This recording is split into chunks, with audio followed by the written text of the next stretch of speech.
Welcome to the Channel Maven, a part of 360 Insights podcast. I'm Akilah Murrell, Senior Manager of Channel Marketing here at 360 Insights, and today we have a special guest. Let me ask you a question. How many times have you heard the term channel ecosystems? Just today, I'm just talking about today. Well, if you want to talk about it a little more, you're in for a treat because we have Ron Wastal, SVP of Global Business Development, Alliances and Channels at Jitterbit. He's going to break down channel ecosystems by using a super cool analogy.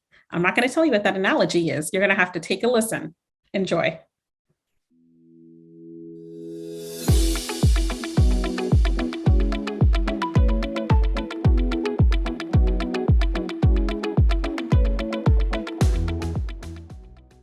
Okay, everyone, we are so excited for our guest today. We have Ron Wastal, who is the SVP of Global Business Development, Alliances and Channels at Jitterbit. Ron, we are so excited to have you. Thank you for accepting our invitation. Thank you, Akilah. I'm looking forward to today's conversation. I am too. We're going to talk about channel ecosystems. It seems like it's the buzz, right? But when we really think about it, it's been around forever. Don't you think? Like it's just, we're really trying to formalize it now. It has. And I think, maybe we didn't use the ecosystem word, but those of us that have been doing partners for, many years realize that those partners have an interdependency, right? And they typically focus on certain markets. And so I think the idea of an ecosystem just starts to make more sense as you start to think about the interdependencies across markets and partnerships. Absolutely. And I'm getting ahead of myself because I'm excited about our conversation. So I want to rewind a little bit and I want the audience to find out something really interesting about you. So I would like to ask you, what was your first job? And can you recall any of the skills, any of the expertise that you're utilizing today from the time of your first job? Oh, wow. So, I'll use the one that I got straight out of college rather than maybe go back into high school work or whatever. And the first job I had, I'll never forget, was I worked for Enterprise Rent-A-Car. Okay. And interesting enough, they had a great college program where you got out of school. And I remember thinking to myself, you had to wear a suit when you were working with people renting cars. And I'll never forget that experience because I remembered running around sweating in my suit. And the biggest stress was always when you brought a customer, and oftentimes you would go to the auto shop and go get the customer and bring them back to go rent a car because they focused on that market. Right. You may not have cars at the shop when you brought them back. So you'd be filling out the forms and then having to think, gee, I really hope somebody brings back a car so I can hand this person so they don't get mad at me that I brought them here and we don't have any cars. So that was one of the things. And I think what I learned out of that is that you needed to be nimble and quick on planning on what was going to happen each hour of each day, because oftentimes things were changing rapidly in the business model. Wow. That's like real-time customer experience at its best. Exactly. And that's funny that you said that because same thing out of college, Enterprise Rent-A-Car. I didn't go that route, but yes, they had a huge recruitment program. That awesome that you're able to at least reflect back and reflect on all the expertise that you learned during your first job. Great. So let's get into it. We briefly mentioned channel ecosystems. My first question, though, to you is, how do ecosystems actually work? We hear a lot about it, but we don't really necessarily understand how it works. And why is it so important? Yep. Great question. So the first thing I think about before you jump into technology ecosystems, I think, well, most of us know biological ecosystems, right? Those are terms we use when we use the word ecosystem a lot. So, in the ocean, you've got your water, your fish, your reefs, and how do those interact? Interacting organisms. You've got, in plants, you've got trees, insects, and on the land, and how do those interact? In the animal kingdom, you've got your elephants and your cheetahs and your mice. And so you've got these interactions of how does an ecosystem work together to survive and succeed around a given area. Well, what we think about at Jitterbit is the technology ecosystems. And the analogy that we tend to use is more solar system. And what we mean by that is we think about the sons being the largest players in the ecosystem and oftentimes having their own ecosystem. Mm-hmm. Now, for most of us, we know who these folks are. If you list the top 10 players in the cloud market, right? And there's literally sites that have cloud wars that list these folks, right? And talk about the cloud wars between them. You've got Amazon, Microsoft, Google, Salesforce, et cetera. And these are kind of the top 10 players that are building out ecosystems. And so we think about those as kind of the gravitational pull of these sons and how those ecosystems are built around them. But then we think about who rotates around those sons. And so we talk about what we call planets, which are more systems integrators or consultants. And these folks tend to build out practices and expertise around that sun, right? They're an expert in sales cloud implementations or consulting. They're an expert in industries, financial services, or healthcare. And so you see these planets building out practices around these large cloud SaaS ecosystems. And then we see these moons, which are smaller ISVs looking to build on top of and or integrate to the suns. And so they need to work with these planets as well. And then kind of rounding out the analogy is the stars. And the stars are really those sun customers that are buying and then adding to their environment and needing a partner ecosystem around that to implement and roll out whatever project they have. And so when we think about the analogy of the solar system, we think about how do all those partners and the customer play together in that ecosystem, and how do you become part of that and not ideally sell against that because you're not designed into that ecosystem. You're trying to go direct to customer without that ecosystem helping you. Does that make sense? That does make sense. I love the solar system analogy. That helps me really understand the planets, the moons, the stars. Regardless, we're trying to figure out how can it all work together to get closer to the sun, right? Did I get that right? You got it right. And the word that I see people use is community, right? So we have these communities, but how do the communities interact and work to accomplish a large digital transformation project? Right. And who gets brought into that community, and how does that community share opportunities and deliver on projects together? That's really what is driving a lot of these ecosystem thinking now. Right. Which is a good thing, don't you think? We really should figure out, how do we work together, even internally? What's best for the customer? How do we all come together to make it a seamless experience with the customer? And speaking of that, we hear the term all the time, customer journey, right? And I've heard two schools of thoughts. Some say, ditch the customer journey, because customers are coming in and out of that traditional funnel, as you know. Then I hear other people saying, well, we still do need to keep into account the customer journey. We need to have an idea of what the flow is. But how do you see ecosystems if we do say, okay, you know what, the customer journey is non-existent, folks are coming in and out, how does the ecosystem then play into the modern customer journey?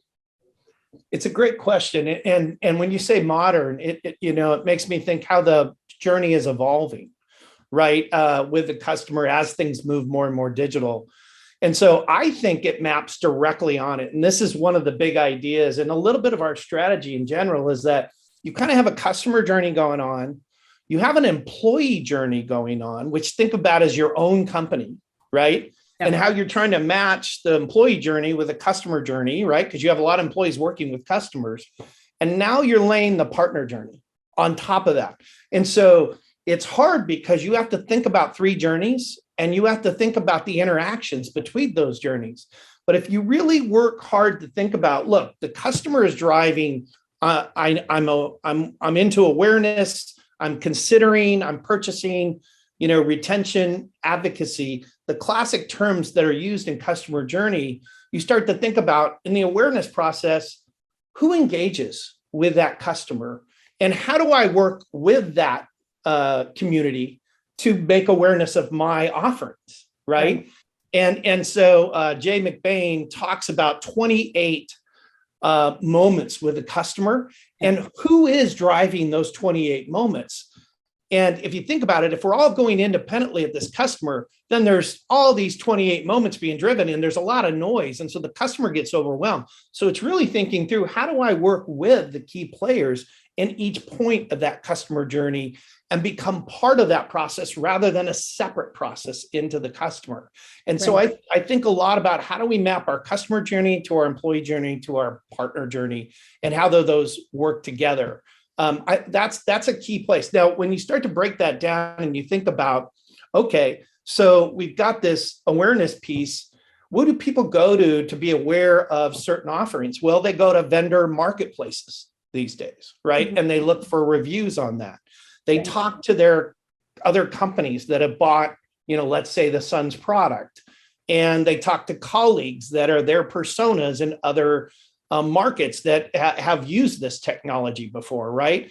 And then they talk to their existing partners and their existing consultants that are already in and doing work that they trust. And so when you think about how you map ecosystems, you have to think about, how do I become part of that process rather than try to go directly to the customer without that process? And then the customer looks at validating my opinion with others and sees we're not aligned on how we go to market. That's the challenge, I think, of ecosystems versus direct to customer. Right. And that's actually interesting. So it can actually work against you if you are misaligned, right? So how do you, how do I put this, right? If strategies are misaligned, the end user knows it, they feel it. So how can companies avoid setting themselves up for failure with that misalignment? What are some things that they can do? Yep. So I think that what I think about, Gartner just had a study on this, is that they estimate now over 50% of the sales cycle does not involve the supplier. It's involved the studying, right, that's going on with the customer and all these constituents before you get to, let's say, present to the customer for the first time, if you're brought in. So the key, I think, to that is, how do you start to, work through and learn ecosystems? I think a big part of where people mistake is they go into an ecosystem without really understanding it. And so my advice is, before you go in and try to figure out how to work with it and get your foot in the door, first engage and learn with the whole community. Talk to the Suns, talk to different parts of the Sun, the product team, the marketing team, the sales team. How do they see your piece of the market and who do they work with today? Talk to the planets, talk to those moons, and even customers to get an idea of how that ecosystem works today. Then think about, how do they segment their market? You may segment a certain way, but they may segment very differently. Yeah. And so you need to think about, how does that market segment? Because, for example, in the Salesforce ecosystem, you could deal with 5 different sales teams that are involved in selling to different parts of the market inside of Salesforce. So you think about, should I be hitting the enterprise sales team, the commercial team, the small business team? Where's their core strengths, right? Salesforce, very strong in Sales Cloud and Service Cloud. What are their new initiatives, right? Things like Tableau and data warehousing are their new initiatives that they're trying to recommend, and customer data platforms. So think about where they are at and where they're trying to go, and how can you fit into that? What are the alternatives that they already offer today? Is it a red ocean, what we call a red ocean, where it's very competitive? And you've got to really think about, how do I segment down into an area that maybe is not covered? We call those kind of blue oceans. And that's where the pain points are that maybe they don't have a good solution for. And you can think about, how do I do that by geography, by industry, by business process? But really think about, where can I penetrate and start to get that ecosystem starting to trust me, because I have the best solution in that particular segment. Right. So what I hear you saying is, we can't work in silos, right? Just like the solar system, you think of it holistically, every planet, every star, everyone has a role. And so when we talk about channel ecosystems, we absolutely need to communicate with each other, ask questions from the key stakeholders. Like you said, reach out to sales, the partners, and talk to people. I feel like we lack that today. We think we have the best solution. Oftentimes, we're not even thinking of what's best for the customer, which is a great place to start. It's really simple, but I think we needed to be reminded of that. what's the best solution for the customer and what is it going to take? What ecosystems do we have to engage with to make it a seamless experience for the customer? Great insight. That's really helpful. And I like, for me, just analogies are great. So I understand the solar system. I get the sun. Like, what is your end goal, right? What is the intention that you're trying to drive? And I think that's going to be something important that companies have to define as they talk through their channel ecosystem strategy. Which, speaking of, what are your thoughts? Like, do you feel like companies have to quickly put together this ecosystem in a short amount of time? I've heard that some companies, we really have everything we need. We just need to kind of come together and strategize. So we have to start from the beginning. But what are some ways for us to get our foot in the door and build a positive reputation within an ecosystem? So where we're not really working against us. How do we go about doing that? Yeah, and you bring up a good point about we have to work together. So think about, there's two we's here. The first we, I think, as we move to this ecosystem thinking, is the we inside of our company. The we has been that the partner team typically may have been separated from the other major departments inside the organization, right? This forces and evolves the partner team into becoming an orchestrator across functions. So it requires the partner team now to work much closer with the product team. Mm-hmm. Right? Because we're going to co-develop potentially with a new ecosystem, right? It requires the marketing team to think about not only how they generate their own leads, but how they generate through partner leads and ecosystems. And how does that fit into their goals and commissions and focused around where do they get paid for what they generate, right? So there's a lot of talk about attribution now. How do we attribute this go to ecosystem model when we could go through a partner one day and through a direct the next day? It's go to sales. So we deal a lot with, are we going to do a referral model where we're going to co-sell together? Are we going to do a resell model? Are we going to move to an OEM or an MSP type of relationship? I've seen partnerships evolve rapidly from one to the other. So a lot of people are struggling with, wait a minute, I have a referral team and I have a resale team. What do you mean they have to start doing both, right? So there's a lot of change going on inside of companies to figure out how the partner team becomes core to the process rather than a secondary channel to the process, right? That's the first we. The second we, and this is back to your question of how do you align? Well, the first thing I think you do, especially as a technology partner, is you got to align the product teams first. Because how do you go into a market and penetrate an ecosystem if you don't understand their roadmap? If you don't understand who they partner with already, how do they fulfill that technology problem? So part of that is aligning the product teams. And to me, one of the best ways to see if that's working is you're cadencing with their product team, right? And that means not just the alliance team, but the product team is cadencing with their product team, right? Then it's the marketing team. Are they cadencing with their marketing team? Do they know their campaigns? Do they know what they're trying to drive next? Are they part of their events and sponsorships? And how do they fit into their message, right? Sales teams, how do we sell together? Who takes the lead? Who supports? How are we going to demo this?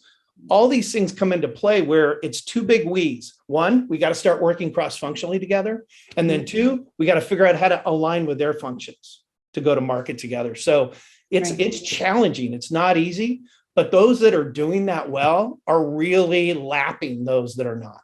Right.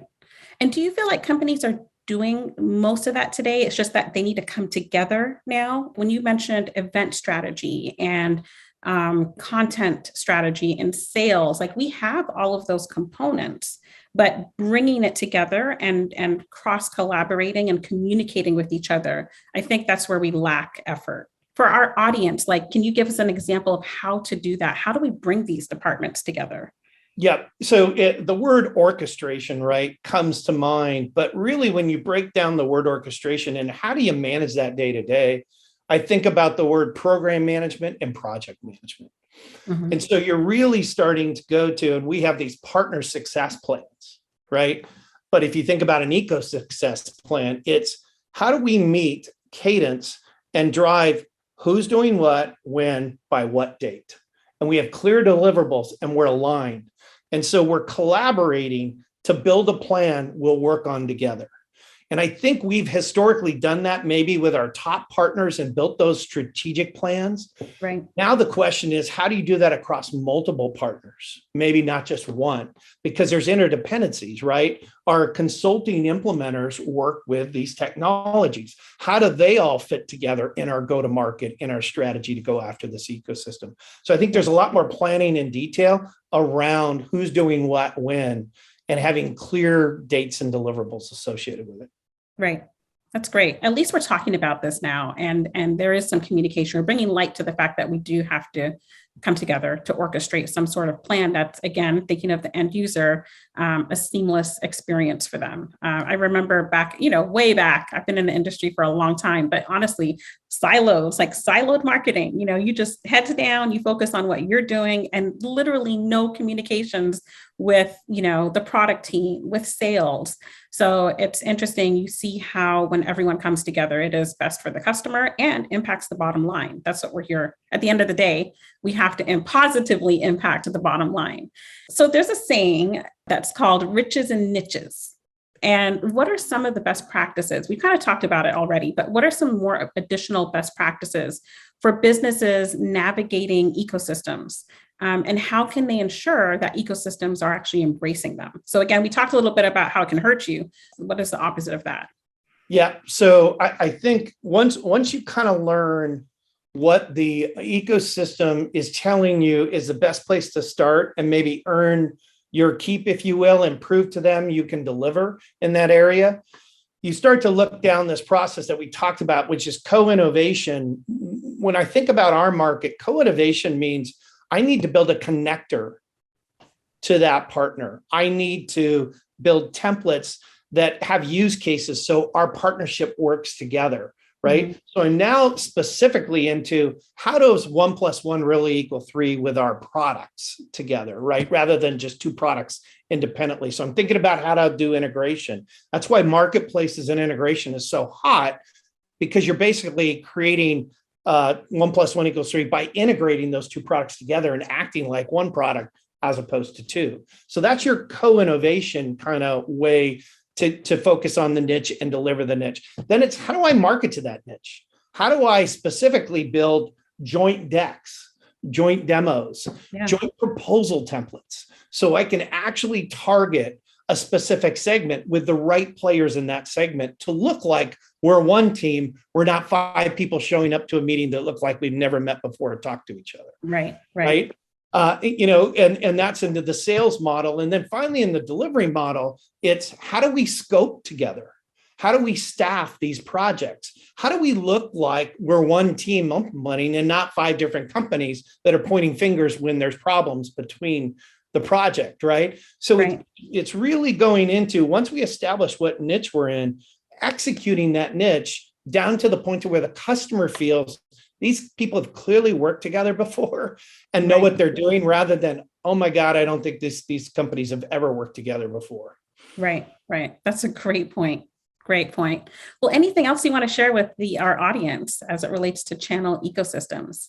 No, I'm just saying, I was just listening. There's a whole nother event going on. It was called WTF, What Are Ecosystems? Right? Yeah. And a lot of good content is coming out there. And basically the conversation in that event is, this is chapter 1, right? This is inning 1 of inning 9. We're into a whole different way to go to market. We had our kind of CRM period, and then 2000s. We had our marketing automation period in 2010. And now we're into the ecosystem decade of ecosystems. And we're just learning what it's going to take in these cloud SaaS platforms and these networks to compete and work within it, as opposed to try to just go directly to the customer without their help. And so I would stay tuned. Things will evolve. We'll get better tools. We'll get better systems to manage this. But I think it's very exciting. And a lot of people feel good about it because it feels like it's a we movement. Yeah. It's easy to embrace and understand. I love that. That's a great way to end our discussion today. Again, Ron, thank you so much for your time and your expertise. I feel like our audience is really going to benefit from the information you shared with us today. Thank you. Thank you. Really appreciate it.